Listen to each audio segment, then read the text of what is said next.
নিয়েছি, সবাই মিলে কেটে ওখানে খাওয়া হবে। এই যে এটা হচ্ছে আমার বাপের বাড়ি, মা এখানে নামলো, আবার এখান থেকে যাবার দিন মাকে নিয়ে যাব। এখানে মা কত লঙ্কা গাছ আর বসিয়েছে, আর মাইমার গাছে কত সুন্দর পেঁপে হয়েছে। তো গাড়িতে উঠে পড়লাম, সেজদি ভাইয়ের জন্য মিষ্টি, কলা, আম সব নেওয়া হলো। না, আম ওখান থেকে নেবো বাজার থেকে। আর দেখো কটকটির প্যাকেটটা নিচে, ওটা খেতে খেতে গেলে না রাস্তা কেটে যাবে।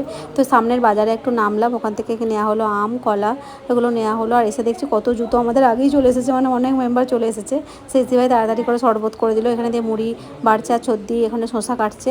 আর রান্না তো সেজদি অলরেডি বসিয়েই দিয়েছে, শসা দিয়ে তরকারি দিয়ে চানাচুর দিয়ে মুড়ি খেলাম। আর এখানে দেখো সেজদি বাড়ি একটু ফাঁকা বাইরে জায়গা ছিল, সেটা ঘিরে নিয়েছে টিন দিয়ে, কি সুন্দর কতটা জায়গা বেরিয়ে গেছে। আর এখানটা একটা কল পার করেছে, ভালো হয়েছে, বেশ জায়গাটা ফাঁকা ছিল, কিন্তু এখন কি সুন্দর দেখতে লাগছে। তো ওখানটাই ভাগনা আর তার সঙ্গে এসে আবার আমার ছেলে মানে রং করতে আরম্ভ করে দিল। এবারে আমরা বসেছি এই চায়ের আসর 12টার সময়, তারপর বাকি রান্না হবে। আমরা যে বসেছি তাই ওরা বলছে তোমরা যে বসেছো আর আমরা ভাত পাবো তো। আর এখানে সর্দি দেখো পেঁপে কাটছে। আমি সেজদির সঙ্গে দেখা